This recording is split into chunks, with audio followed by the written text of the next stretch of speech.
Hi everybody, not your normal tasting day today. What number is this? This is number 30. Number 30? And this is the Diacetyl Bunch, so it's a smaller set than usual, and these are the ones that I had the diacetyl problem with. You may remember this video that I'm showing where I did a bunch of science on one of my beers to find out whether there was diacetyl present in it, because I had my suspicions, and sure enough there was, so that one needed attention.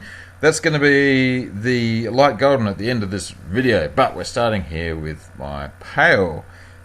This was a leftovers pale. I don't even know what was in it, but I'll put a link to the video below, and that's normal colour.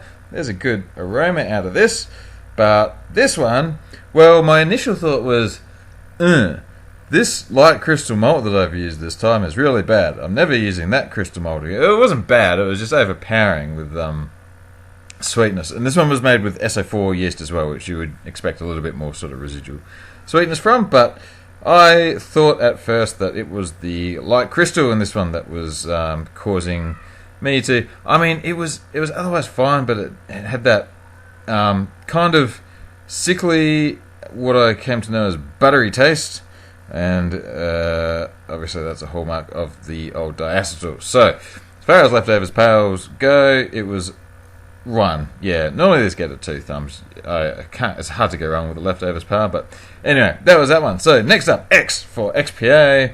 This was my XPA, which is why I'm saying XPA a lot. XPA, and oh look, that's a nice color, isn't it? And this one had lovely aroma, and well, it actually tasted pretty good. And you know, by the end, both of these beers, the diacetyl flavour sort of disappeared a bit, but it was still kind of there, but it got better over time, never fully recovered.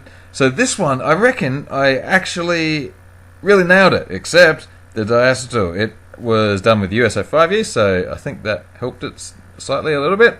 Oh, there I am doing some social media or something. And this was just what I wanted it to be.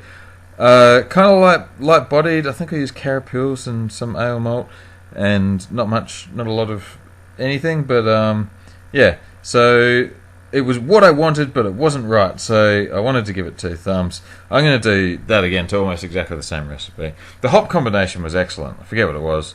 Again, link down below to the brew day video so that I can chase that up later. Okay, now this one was my English bitter, and as you know, of course you know, I've never made one that I've been entirely happy with. Once again, it had this buttery flavour, and by now I'm looking at what that means, and it turns out that it's a whole thing, and diacetyl, and there's Nick Cave entertaining me today. So, yeah.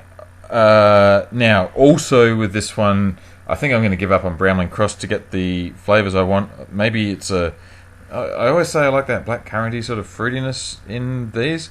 I got, like, the body right on this one.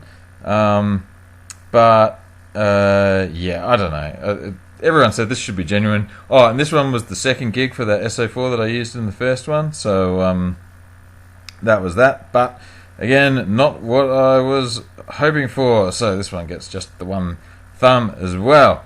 It's on the road to improvement with the English bitter. I'll get there one day. Anyway, so by now I had figured out my problem. And the issue was that during active fermentation, these...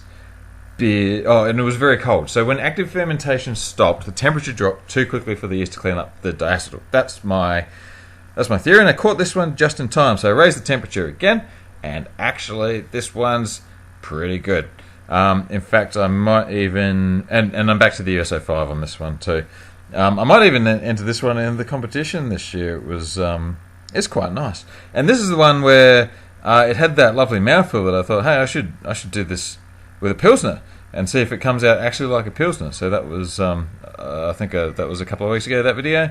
So anyway, this one actually, drumroll, 2 thumbs for that one. So it has a happy ending. And yeah, like I said, that one's, I reckon, might be good enough to enter into the competition. So anyway, that was my bunch of diacetyl affected beers. That last one did have diacetyl. That was the one I was doing the science on. But anyway, I cleaned it up and we're all done. So let's got that one out of the way. Got all those fails. Next lot should be good. Next one starts with Ripper, so look forward to that. Alright, thanks for watching. Bye.